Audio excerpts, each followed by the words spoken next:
for Swan Audio Oddities.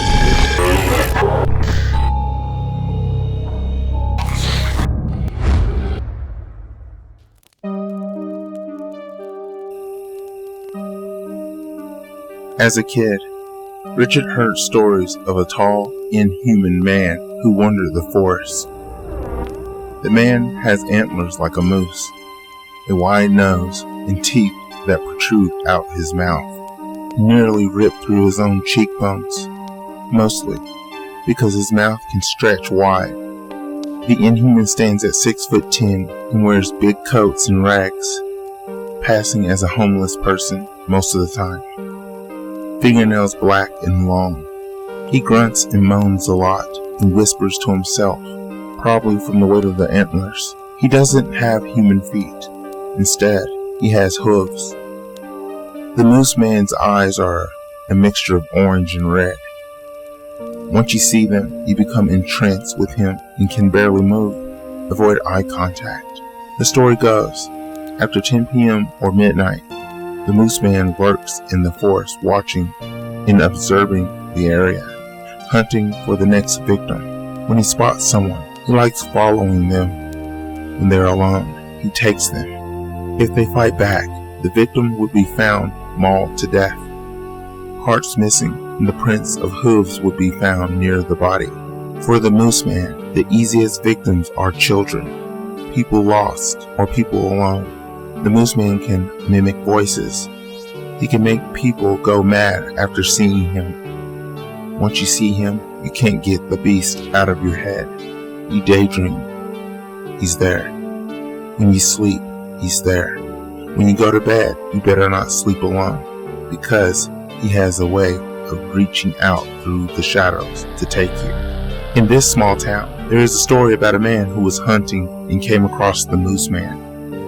He saw only the antlers at first and readied his gun. He fired, and then something strange happened. The moose stood up out of the brush, and the hunter saw that it was a man with antlers. The hunter ran over to the person thinking it was a human he had shot.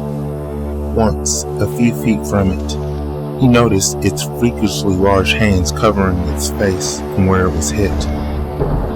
It released its hands from its face and let out a loud roar.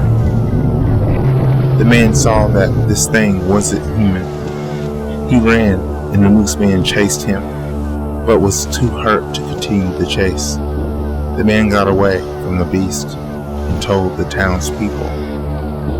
No one believed him. The man began having nightmares of the moose man. He couldn't think about nothing but the beast. He couldn't get it out of his head. He figured since no one believes him, he'll go back and find it himself and take it out. One night, the man woke up to a scratching sound outside his window. He could see shadows of trees closest to the house swaying back and forth from the wind outside. He looked out the window and noticed something standing still. The moonlight cast the shadow of the beast's antlers on the hunter. The window broke, and the hunter rushed over to his gun, but it was too late. The hunter's wife woke up after hearing the loud noises coming from downstairs.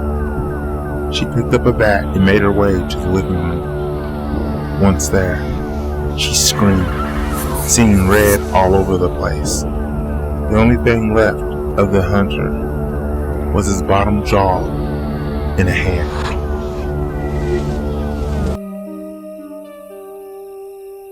Richard sat by the campfire as he told the story and smiled. The other kids were frightened.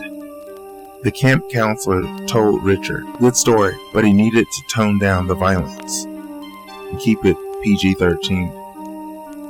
Richard shook his head. Richard saw that it was about to be someone else's turn to tell a spooky story, and he stopped them. He stood up in a panic. He then confessed, Sorry everyone who was here. I saw the moose man. I was at home a few weeks ago and I was washing dishes. Our kitchen faces the backyard and there's this land and wooded area. Richard pauses and looks at the other kids and camp counselors sitting around him looking wide-eyed and startled. I was washing dishes and noticed a shadow figure with antlers standing outside our house facing me.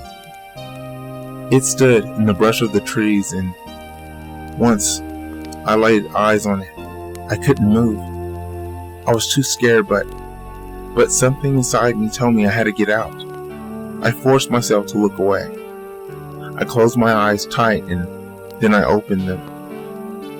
To my horror, the moose man was now standing at the window looking at me. I screamed my lungs out and rushed out the kitchen. One of the little kids started to cry sitting by a tent. The camp counselor told Richard that was enough.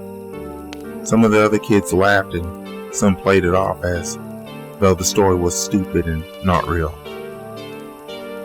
Moose man, some of the kids said, laughing. Richard walked over to the campfire and stared at it.